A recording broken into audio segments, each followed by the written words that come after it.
Welcome to Weasel Gaming, and today we're going to be looking at the Sun and Moon Forbidden Light Twilight Rogue theme deck tactics. We're going to be looking at how to play it, synergies between different cards, strategies, tactics, that kind of stuff. As always, I like to go over the energy first. This deck, obviously by the deck art, art on the deck box, features Lycanroc. Not the most important card in the deck, but one of the damage dealers. This deck has 20 energy, like all the Sun and Moon decks. It is split. We have 10 Psychic and 10 Fighting. So there's a little blend there. You really have more need for the Psychic than the Fighting, but it's not a big difference, and it's not a big deal. So we'll go ahead and get into our Pokemon, and as always, we like to look at our starters. These are the Pokemon that you want to have in your hand at the start of the game. The first Pokemon you're going to be trying to play because they give you some kind of advantage early on. First one we'll talk about is Furfrou. 90 health, colorless, has only one attack, and that is Return, which does 20 damage, and you may draw cards until you have 5 in your hand. If you're lucky enough to have a lot of cards in your hand that you can start playing early on, Furfrou is a way to do a little bit of damage and keep redrawing that hand up to 5. So not a bad card. Another drawer you have is Solrock. Fighting type, 90 health. Has a 1 energy double draw, which allows you to draw 2 cards, which is pretty nice. Doesn't matter how many you have in your hand, like Furfrou, but is limited to just 2 cards, but that's pretty good for a draw.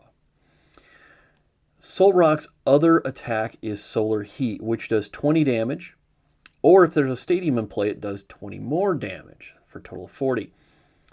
In most of the decks that Solrock is in, he's not worth using for attacks. This deck is a little bit different. This deck actually does have a stadium, so Solrock can have that 1 energy 40 damage attack if you're lucky enough to have both of those cards. So once you kind of draw up and you're feeling good about where you're sitting, you could start doing damage to their early starter Pokemon too. The other starter combination I want to talk about is Salandit and Salazzle. Now Salandit isn't great. 60 health, Psychic type, has a Singe attack, which burns the opponent's Pokemon. So that's going to be 20 damage per turn as long as the burn doesn't go away, or they swap out the Pokemon, or they evolve it, or anything else. So not real dependable damage, not a lot of damage.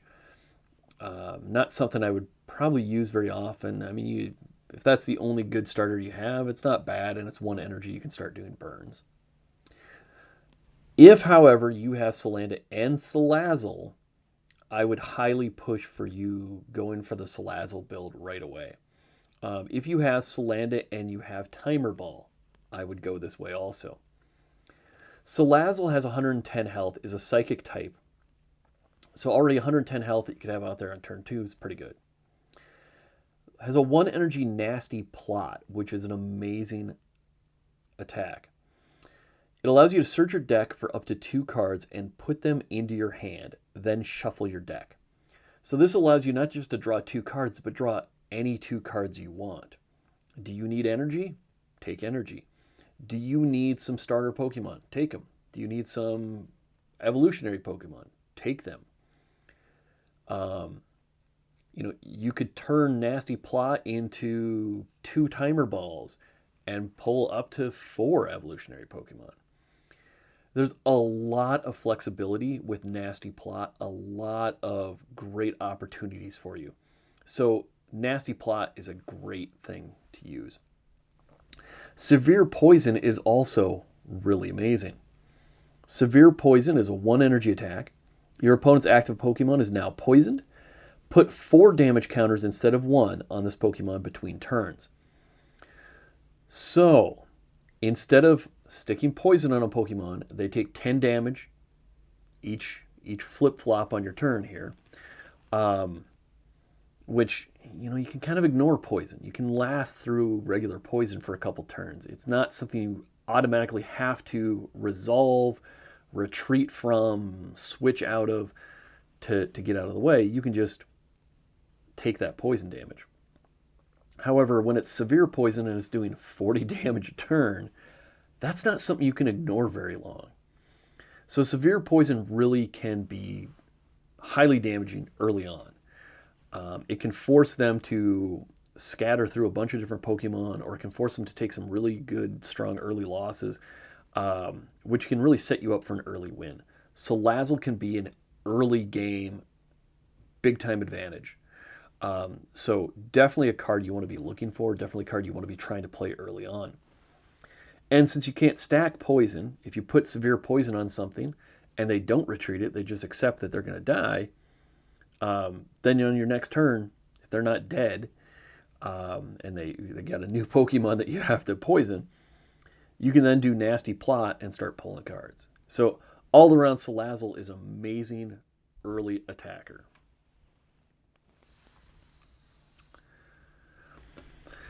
That's really it for our starters. There aren't a huge collection of them. There's only one Furfrou, one Solrock. You do have two Salandit Salazzles, but you're kind of limited in starters. Next up, we'll talk about defense. We do have, there's no passive defense, there's no strong defense, there's just some deterrent defense. So we do have Inkay. There are two Inkays in the deck, 60 health, psychic type. Hypnosis does no damage but puts the active Pokemon to sleep. 50-50 chance that they'll wake up and be able to respond to you. Your other defense, which we've already talked about, is Salazzle with that severe poison. You put severe poison on someone, even mid to late game, you're going to force their hand. They're likely going to retreat that Pokemon in any way they can to get rid of that poison, because that does so much damage. And they just can't afford to leave it on there. So Salazzle can be useful any point in the game, early, mid, or late. That's really it for our defense, Inkay and Salazzle. So next we're going to our power players. First up, we're going to talk about our big power player, and that's our Duskull line. Now, Duskull only has 60 health, psychic type. Dark Guidance is okay mid to late game if you're in need of it. It allows you to pull a basic Pokemon from your discard pile onto your bench. Spooky Shot is not very good, especially for 2 energy. He evolves up into Dusclops, 90 health, psychic type. The 1 energy Night Realm really doesn't have a lot of synergy in this deck. There's some situations where maybe you could use it to finish some stuff off, but it's not a big part of your gameplay here. And the 3 energy Ambush, which does 30 damage plus an additional possible 30 damage. So you're going to be doing 30 or 60 damage for 3 energy. Again, not great. But that's okay. We're not really worried about either of them. The one we're really looking at here is Dusk Noir. Dusk Noir has 150 health, is a psychic type. Now, Dusk Noir's got 2 big things going for him. The ability, Dark Invitation. Once during your turn, before your attack, you may have your opponent reveal their hand. You then get to put a basic Pokemon you find in onto your opponent's bench and put 3 damage counters on that Pokemon. This is a big deal. 1, the size of your opponent's bench decides how much damage both Dusk Noir and Lycanroc does. So having a lot of Pokemon on their bench increases the damage you do. So instantly right there you see an advantage. The other advantage is that this does 3 damage tokens to him, or 30 damage. That's a big deal. That's going to take a lot of Pokemon out that maybe would be outside of your damage range and suddenly pull them back into your damage range. It's also a good way to just mess with them. You can pull, weaker Pokemon that they don't plan to use and put them down on the bench, filling their bench with a bunch of, colorless basics that they don't need or want to use, And not only that, but you're putting 30 damage on them. Or if they have something in their hand that is a big damage dealer, instead of letting them play it, you can use Dark Invitation, force that card onto the bench, and give it 30 damage. So Dark Invitation is pretty effective. Mind Jack is also very great. 3 energy, which is not very much, and you do 30 damage plus 30 more damage for each Pokemon on their bench. If they have a full bench of 5 Pokemon, this means you're going to be able to do 180 damage, which is significant. It's one of the higher damage numbers in theme play yet, so very effective. Can knock out almost anything in theme play in one hit. And if you happen to have been lucky enough to use Dark Invitation against it, it's going to be more than enough to knock out anything in theme play. So very effective attacker, very effective control agent. Dusk Noir is a big player in this deck. Your other damage dealer is the featured Pokemon of Rockruff and Lycanroc. Now Rockruff, not very impressive. 70 health, fighting type, 2 energy surprise attack that does 50 damage, but you flip a coin and if it's tails, the attack does nothing. So 2 energy for a 50-50 chance of doing damage. Not a great way to play. Lycanroc, however, is a little more impressive. Fighting type, 120 health. The 2 energy dangerous rogue does 20 damage plus 20 damage for each bench Pokemon for your opponent. So just like Dusk Noir, but a little bit weaker. So instead of 30 to 180, we're looking at 20 to 120. But still 120 damage for only 2 energy is pretty impressive. So all in all, Lycanroc is pretty decent. Now for each bench Pokemon missing, you're losing 20 damage and you start knocking it down to where Lycanroc's not going to be a gigantic threat. However, if you have Dusk Noir on your bench, you can make sure your opponent's bench has more Pokemon on it so that you can do more damage. The 3 energy Accelerock does 100 damage, so you have to kind of weigh this out. The only time that extra energy for Accelerock is going to be valuable is if they only have 3 Pokemon on their bench. At that point, you're going to be doing 80 damage. If they have 4 or 5 Pokemon, your Dangerous Rogue is going to do the same or more damage for less energy. So typically, you're probably not going to use Accelerock a whole heck of a lot. You're going to be hoping that Dangerous Rogue really pays off. So that's it for our power hitters, and that's kind of a downside of this deck. You really only have 4 big hitters, and that's 2 Dusk Noirs, 2 Lycanroc. No one else on your bench, no one else in your deck is going to be doing a lot of damage. Salazzle will come in handy here and there and be able to do some hits, but those are your big players. So all that's left is looking at our utility Pokemon. In this deck, we've already talked about Inkay with this Hypnosis, but we also have Malamar. 90 health, psychic type. Has a 3 energy psychic sphere for 60 damage, which is not a lot of damage. And it's not a very good energy to damage ratio. So you're not going to be using Malamar for psychic sphere unless you're desperate or perhaps facing a psychic-based deck. However, the ability Psychic Recharge is very nice. So Psychic Recharge, once during your turn before your attack, you may attach a Psychic Energy card from your discard pile to one of your benched Pokemon. So just having Malamar on your bench allows you to then recover lost Psychic Energy and place it on any of your Pokemon.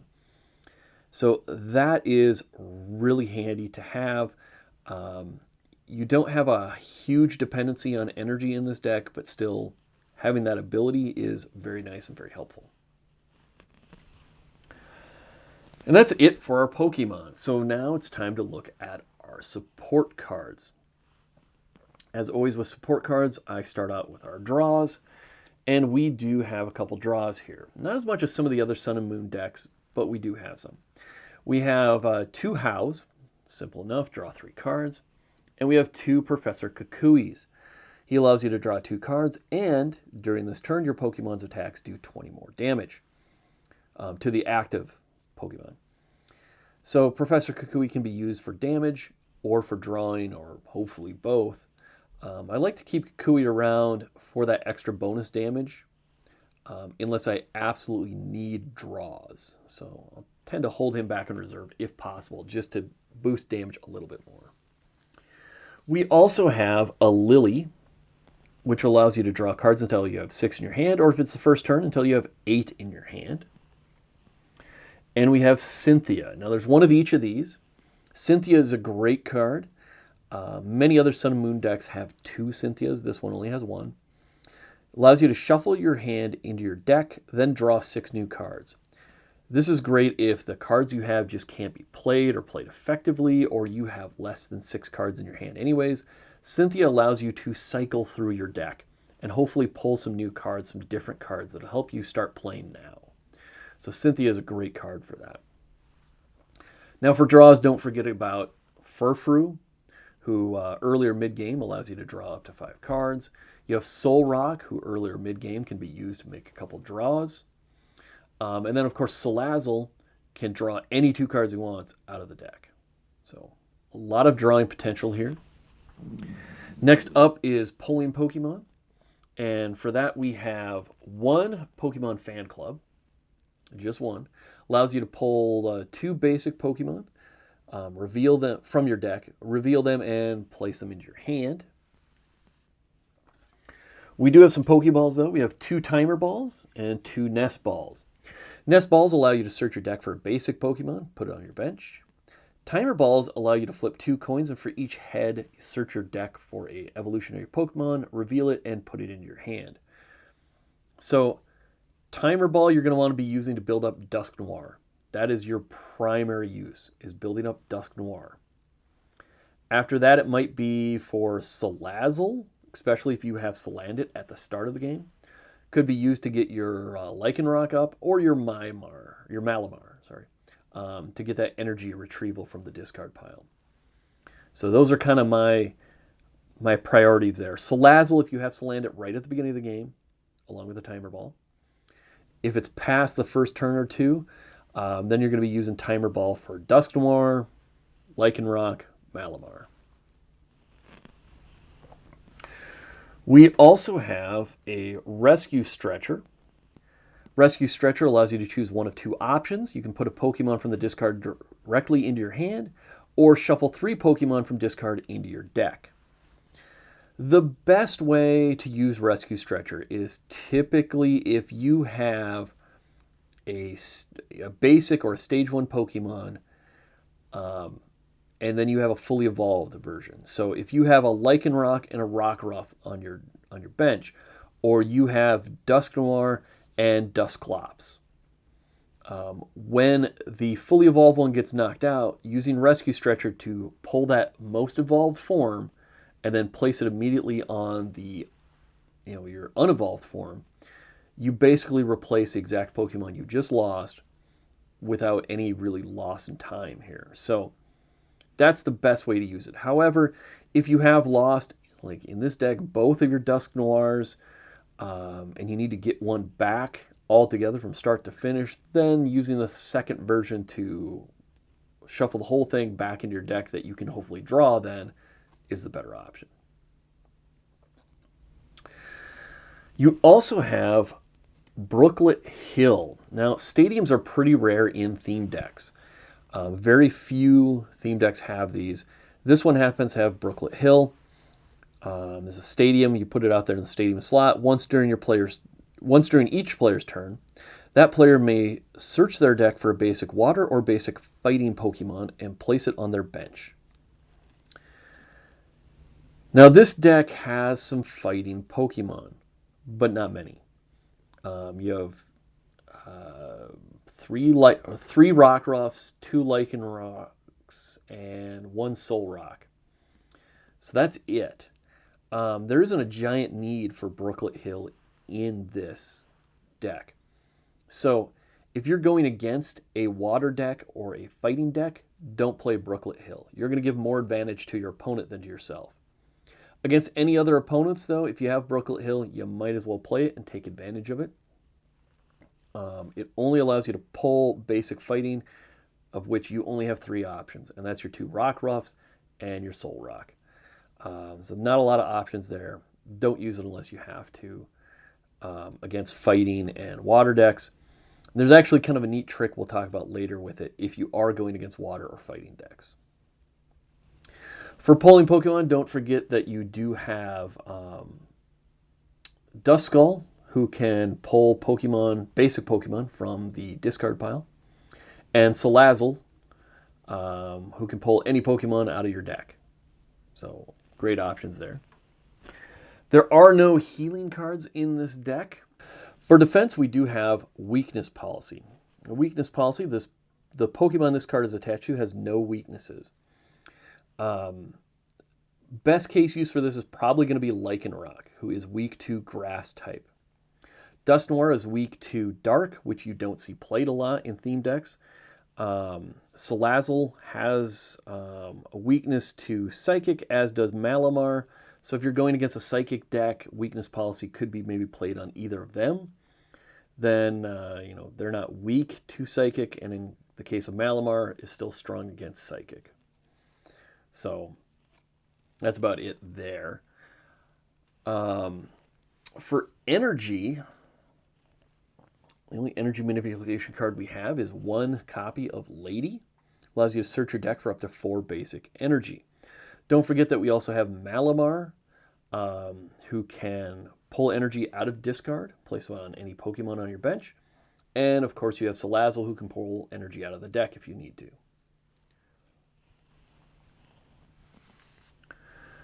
For control, we have a lot of just kind of oddball single cards here. So we do have 1 switch. No big strategy for using switch in this deck, no hidden secrets. It's just a way to maybe pull someone off the deck that's going to be in danger. We also have Escape Board, which lowers the retreat cost by 1 energy for any Pokemon that this is attached to. Again, not a gigantic use for this because you don't have any special strategies. It's just purely a defensive kind of thing. If you think they're going to put a big Pokemon out there, maybe you pull your Dusk Noir off the bench, put something else in, and sacrifice that so you can bring Dusk Noir back in for a heavy hit. You also have 1 Escape Rope. This forces your opponent to switch their Pokemon and also forces you to switch yours. And the last card here is Field Blower. Field Blower is an item card. It allows you to choose up to 2 in any combination of Pokemon tool cards or stadium cards in play and discard them. This can be your cards or your opponent's cards. Now again, there's not a lot of stadiums that get played. And in theme decks, there's really not a lot of items. There's fewer stadiums and items, but there's really not much of either. So Field Blower really doesn't have a whole heck of a lot of use in this deck or in theme deck play. It's rarely going to be powerful. However, in this deck, you can play the Stadium against a fighting or water deck, use the Stadium's effect to pull a Rock Ruff or your Sun Rock, and then play Field Blower to get rid of your Stadium before the opponent can make use of it. So that's the one combination in there where you could use Field Blower in a positive way for yourself to just get that 1 extra Pokemon pull and then dump it before your opponent can use it. So that's it for our cards. Now it's time to look at our stats. And this is a surprisingly still viable deck, even against Sword and Shield. There's 2 really good attackers and there's 2 mediocre attackers with some interesting kind of supportive players, with Malamar's utility and Salazzle's kind of sneaky poison damage in there. So power is sitting at a 3. It's not bad. It's competitive still. You don't see this deck played a lot in theme play, so it can be kind of surprising, especially to newer players that don't have a lot of experience with it. Speed. Speed is how quickly you can get your starting Pokemon, your power hitters, energized and ready to play. And speed is sitting at a 3 in this deck. It's not too bad. No one takes a whole heck of a lot of energy. Dusk Noir is only 3 energy. Lycanroc's only 2. Salazzle's only 1. So, and your other starters, Furfrou, Solrock, they're all just 1 energy also. So this deck can get rolling fairly quickly if it has the right cards. Agility is your ability to adapt to different situations. In this case, we're sitting at a 3. You do have the ability to pull some different Pokemon out and get them onto the deck. No one takes a lot of energy, so it's pretty easy to get people energized and ready to go. You do have some flexibility with Escape Rope and a Switch. Fairly low retreat costs across the board. So it's fairly easy to adapt this deck to different situations, which is why we're sitting at a 3. Energy efficiency, we do have 20 energy, 10 each of Psychic and Fighting. We don't have a lot of ways to gain energy. There's Lady and Salazzle. However, Malamar can recover lost energy, and no one uses a lot of energy. Our highest energy is 3, which is pretty light. You got a lot of damage that's going to be coming from 3 energy attacks, from 2 energy attacks, and even 1 energy attacks in some situations. So it's a very energy efficient deck. Your one weakness here with energy is if you don't have energy, there's not necessarily a lot of ways to make sure you can pull it. There are a couple though, which is why we can keep that efficiency at a 4. Complexity is sitting at a 3. This is kind of an interesting deck. This is one of the more active decks, one of the ones where you make more plays a turn than usual. There's some theme decks out there where you just play an energy and you attack. This theme deck, you have multiple different abilities in play. You're manipulating the opponent's hand. Your damage is dependent on their bench. You might be swapping Pokemon in and out for different abilities. There's a lot of different support cards to be played. So there's a lot of different things you can do on a turn, which makes this a little more active, a little funner deck to play, and makes it a little harder to guess exactly what someone playing this deck is going to do on their next turn, because they have a lot of different options. Resilience is only sitting at a 2. We don't have a lot of really high hit point Pokemon. Dusk Noir does have 150. Lycanroc 120, but it starts dropping after that. So you don't have a lot of health. There aren't a lot of defensive Pokemon. So resilience is a little bit lower, and that's one of the weak spots. You knock out those Dusk Noirs, and there's not much to hold the deck up. Type advantage is sitting at a 4. A reason for this is we do have Psychic and Fighting types in the deck, which gives us some advantages over certain decks. Their weaknesses, however, are pretty spread out. Dusk Noir is weak to Dark, which you do not see very often. Salazzle is weak to Psychic. And then we have Lycanroc, who's weak to Grass. So we have a couple different weaknesses. Keep in mind that you do have a weakness policy. And your biggest damage hitters are ranging from 3 different weaknesses, one of which is almost never seen. So type-wise, you really don't have to be too concerned about what type you're going up against. And as far as manipulation goes, this is a little bit higher in the manipulation scale, sitting at a 3. You do have an Escape Rope, and your big way that you're going to mess with them is forcing retreats with Salazzle. And don't forget, of course, Dusk Noir, who's going to be picking Pokemon out of their hand, playing them on the bench, and doing damage to them. So there's a lot of manipulation stats in this deck also. Again, that makes it interesting to play against. So all in all, the stats look pretty good. Compared to some other decks, it's really not that strong. It's just very competent. It is a deck that can still hold up. Back in the Sun and Moon days, it was a pretty strong deck. It's still okay now in the Sword and Shield days.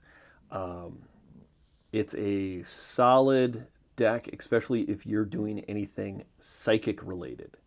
So if you have some psychic-related challenges online, great deck with some good damage from Dusk Noir, lots of evolutions to play. So not an all-around bad deck for those psychic challenges. So with that, I hope you feel a little more confident about the deck. It is a fun deck to play. It's an active deck to play, and it's a fairly decent one. So with that, don't forget to like and subscribe, and I'll see you next time.